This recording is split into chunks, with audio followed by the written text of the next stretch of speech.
Jean-Angélique. Ça y est, c'est votre tour, ça y est. Ça y est. Je vous avais donné 3 minutes, en fait, il y en avait une. Vous avez fait votre étal? Ouais, j'ai fait mon étal. Alors, de quoi vous voulez parler? De Madame d'Épinay? Vous Ah bah savez oui, que- parce que je pense, je vais pas commencer par Madame d'Épinay, mais je pense que le petit monsieur là, il est très curieux de Oui. Madame d'Épinay. Absolument.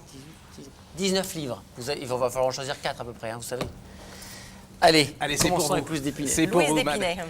Alors, Attendez, Olivier Marchal, Louise d'Épinay, c'est aux éditions Sutton. Alors, il avait fait un superbe roman biographique déjà sur Rousseau qui était paru aux éditions Folio, qui était une pure merveille, c'est-à-dire qu'il remettait, enfin, il faisait redécouvrir Rousseau en tant qu'être humain, en tant qu'avec ses défauts, ses qualités. Et alors, Louise d'Épinay. Je ne vais pas vous dire le nom, mais il y a un ancien ministre de la Culture qui ne connaissait pas Louise d'Épinay. C'est quand même extraordinaire. Alors, Parce que Louise c'est pas Louise d'Épinay, d'Épinay non c'est plus, pourquoi hein. Louise Vous avez pas d'Épinay été dans ministre de cette la Culture. émission Pourquoi Louise d'Épinay dans cette émission? En fait, c'est parce que elle est un peu caractéristique, un symbolique de la condition des femmes au XVIIIe siècle. C'est une jeune femme issue de la bourgeoisie assez triomphante avec de l'argent et tout. Elle se marie avec le fils d'un fermier général. Donc, vous voyez, très grande bourgeoise. Elle est un peu neuneu, hein, enfin, je veux dire, elle est un peu naïve parce qu'elle pense à c'est un côté Lady Di quand elle commence sa vie. Elle voit le jeune homme, il est beau, voilà, tout. Elle se dit, elle se marie et là va commencer. On voit la condition des femmes, même dans la grande bourgeoisie de cette époque. C'est-à-dire qu'il va la tromper. Elle est juste pour faire des enfants et être en représentation. Et là, il va commencer à la tromper, il va faire des dettes. Et alors, pire, il va fréquenter les actrices et tout, et il va lui donner une maladie absolument abominable au niveau sexuel. Alors là, vous avez toute la description, comment à l'époque, on soignait les maladies sexuelles transmissibles. À l'époque, c'est vraiment avec beaucoup de mercure. On mettait des chaufferettes, vous savez, chaudes au pied des gens, avec un peu de mercure dedans, puis on les enfermait dans une pièce et on pensait que ça allait soigner les gens.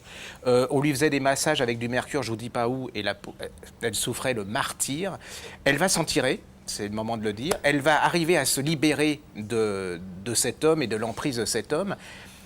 Et là, c'est quand même, on voit le caractère des femmes par rapport aux hommes. Nous, on a quand même tendance à s'affaisser un peu, hein, c'est-à-dire on se décourage relativement rapidement par rapport aux femmes. Et elle prend son destin en main. Et la caractéristique de cette femme, c'est qu'elle va créer, c'est la première femme qui va prendre le pouvoir dans un salon littéraire. Parce que jusque-là, il y avait plein de femmes qui étaient dans les salons littéraires, mais elles étaient devant les hommes un peu béates. Elles servaient les plats, quoi, en disant oh, vous êtes merveilleux, vous êtes... Non, là, elle a beaucoup d'esprit, elle a beaucoup d'humour, d'intelligence. Elle va être avec Voltaire toute cette époque. C'est une... Ça se lit... Alors, vous savez, j'ai l'impression de lire... comme les liaisons dangereuses, ou de regarder le film des liaisons dangereuses. Il y a un peu ça, c'est la dégénérescence d'une société. Puis en même temps, d'à côté de la dégénérescence, vous avez ces femmes, vous sentez qu'elles vont prendre le pouvoir. Les hommes qui se rendent compte de rien parce qu'ils sont tellement brillants et tout, et qu'ils se font grignoter leur pouvoir. Et vous avez l'horreur de la condition féminine à côté de ça, c'est-à-dire physiquement, sexuellement et tout. Ça se dévore. Moi, j'ai été dedans. En plus, c'est bien. Au niveau impression, c'est super bien. Le livre, il est super agréable à prendre. Il écrit. Alors, top de chez top, et alors vous plus cultivé, vous avez passé du plaisir, vous avez l'impression de lire un grand roman. Et vous pouvez Les personnes n'en parlent, je ne comprends pas. Bon, la photo, elle est, je trouve qu'elle a un peu... bon, c'est un côté... Oui. Ça ressemble pas du tout à ce qu'elle était disons quand on l'a mis. disons que c'est des couvertures qui datent un peu. Qui date. Bah, voilà. Je suis d'accord. Donc, ça, on est au On peut faire 18e. mieux aujourd'hui. Oui. C'est un peu l'ancêtre de... Madame de Staël, dont en ce moment on vient justement de paraître en Pléiade toutes les œuvres de Madame de Staël, qui était une femme assez extraordinaire. Et elle, c'est un peu son ancêtre. Ça donne envie, c'est très bien. Louise Voilà. d'Épinay, Olivier Marchal, chez Sutton. Et alors là,